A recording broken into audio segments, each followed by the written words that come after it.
Hello, and welcome back to my channel. Welcome if you're new here, and welcome back if you're returning. Today, we are going to talk about eating healthy down to the cellular level. And I have my good friend here, Kandaki Kayla. Welcome. Thank you for inviting me. No problem. So, who are you, and what do you do? Hi. So, who are you, and what do you do? Hi, my name is Kandaki Aikila. I am a studying cellular biologist. I'm a student of a new science called symptometric science. And the symptometric science is about symptometry root cause therapeutics. And symptometry root cause therapeutics is a new science that cures all disease. And how do we cure all disease? Because we know the root causes of disease. Right. And so we have a cellular-based knowledge that kind of keeps our cellular health, what we call enzyme sufficient. So that means you'll always have enough enzymes to digest your food. Because most of us don't really know about the 17 enzymes that we, kind of essential enzymes, 16, 17 enzymes. And so we need to have them on a regular basis. And so we need to have a way of eating, because enzymes don't save up for tomorrow. You have to make them for today. So today, you will cook and eat, and you'll have enough enzymes to digest your food today. So no more than 45 to 50,000 enzymes per meal. Wow. Okay. Yes. So I remember you were showing me some of your books, and in one of the books it had a list of some of the different foods and how much enzymes it takes to kind of break everything down. I feel like that's kind of been really helpful to get an idea of like how much work it actually takes the body to break down certain foods. Like obviously certain foods, some foods require a lot more enzymes than other foods. But speaking of foods, with the ginger, we're planning to make a ginger juice today. So I was wondering, because I rushed out and I got this ginger here, which is the typical ginger that you see, and then they have this other, the smaller ginger. So I'm wondering, does it matter which ginger that we use? Yeah, I mean, as long as it is ginger, right? We want a little stronger ginger, because we're going to be making what's called a therapeutic ginger drink. And so the way that we make it, it's not a cooked drink. People often boil ginger and use it that way. But for us, we want the fresh ginger as it is, but it has to be peeled, right? So the stronger the ginger, surely it could be the better. But as long as we have ginger, we're happy. So then that brings me to another question is, can we eat the skin? And if we can't eat the skin, why not? Yeah, in symptometry, we do not recommend eating skin. It is what covers the food that we have inside. So it's important that we take all the skin off of all the things that we eat, because it's been protected by the skin from the bugs and the microbes and different things that's underneath the skin. So it's very, very important that we don't eat the skin. And a lot of people do that, and we've been, I'm a recovering vegetarian, I say sometimes I've come a long way, and about over 20 years of being a vegetarian, so I have a lot to recover from. And one of the things was that, we thought that eating the skin was good because it had some kind of nutrients in it, and was but we've learned, because one of our important pieces that we're learning with symptometry is about these microbes and how to live with them or live without them or to mitigate them, because they outnumber us. And we have to try to, the best as we can, is to be very limiting them about living inside of us. Because that's what hinders our health. And our gut health too. Right, the gut, your blood, your tissues, because everything kind of all works together. That's right. So it's a very holistic piece, right? Everything is counterbalance of each other. So, and when we mitigate the amount of microbes inside of us, so how we do that? We take away its food sources.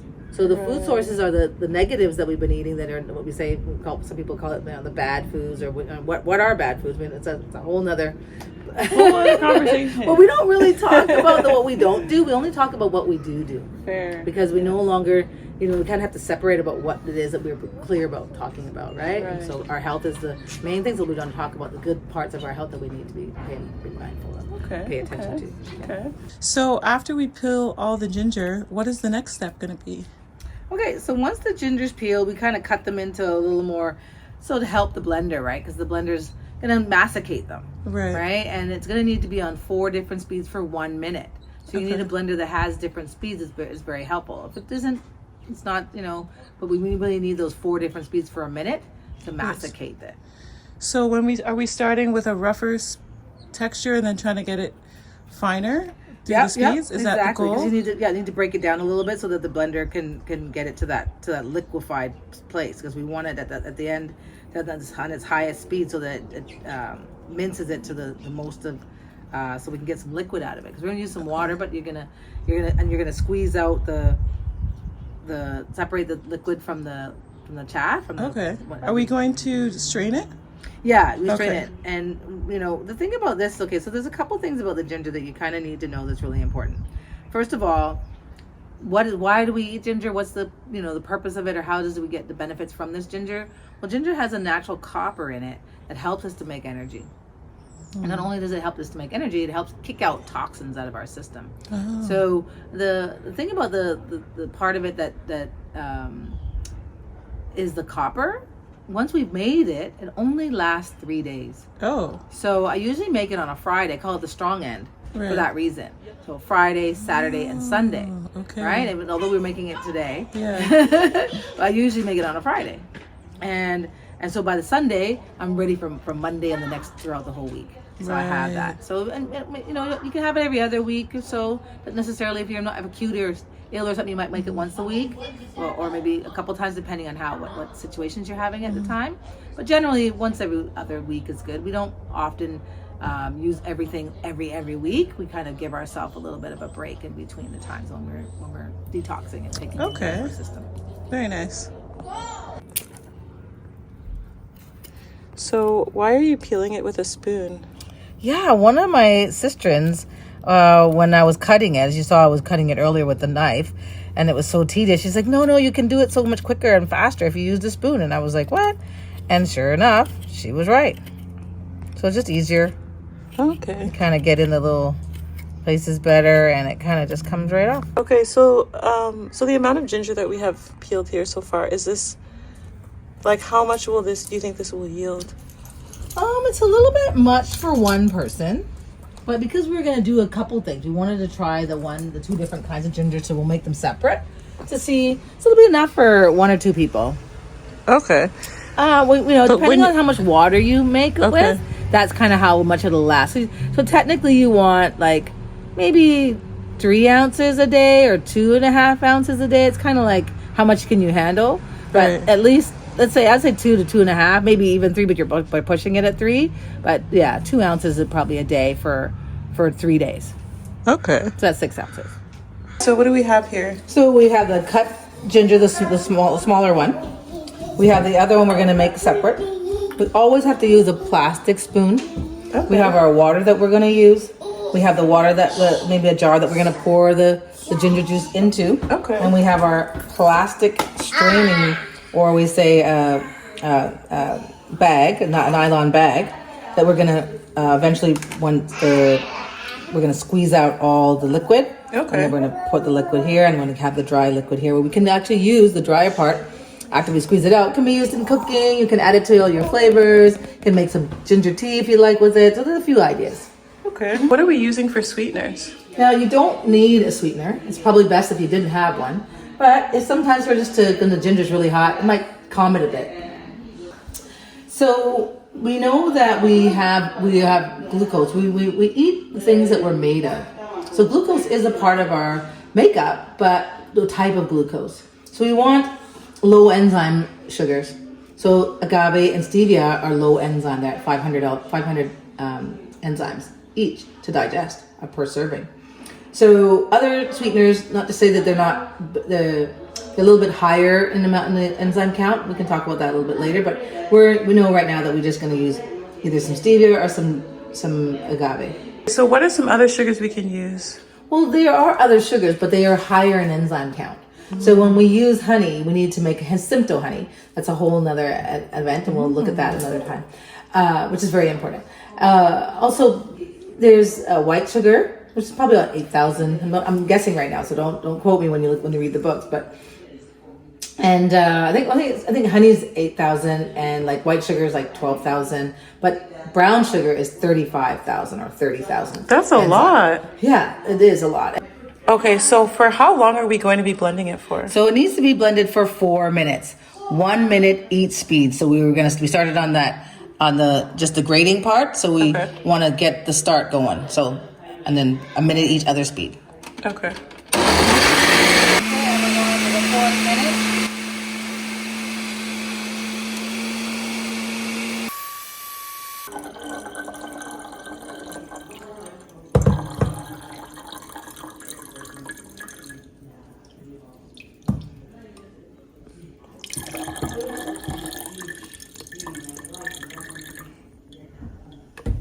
Okay. So that was what did we say? We had it as a 75.075, which is about 3 cups. Nice. So that's a kind of a lot, right? It's kind of a big jar. Yeah.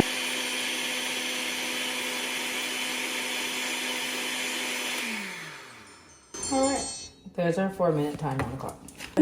If there's any difference, or if you see any difference, I probably don't think you're going to see any difference, but maybe. We shall see. Yeah, we'll see. Hold on. You can see the type of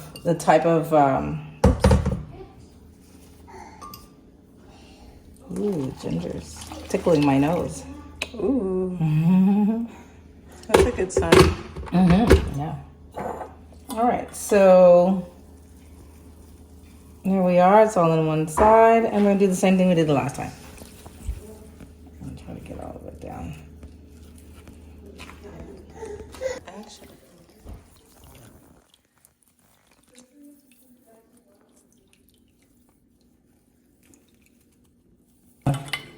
Oh wow, it is a lot less. Significantly less. And then you're gonna kind of take that out, and then just. But there's more water content in that other ginger than this other one, right? The amount of ginger that was more watery. The bigger, this last one we just did was the ginger itself was more watery. So this bigger one has more water in it. Oh, yeah. Okay. So that's the difference. So just to show you guys, this one is the smaller ginger that we used, and this was that one big piece of ginger that we used. All right, excellent. All right, bon app.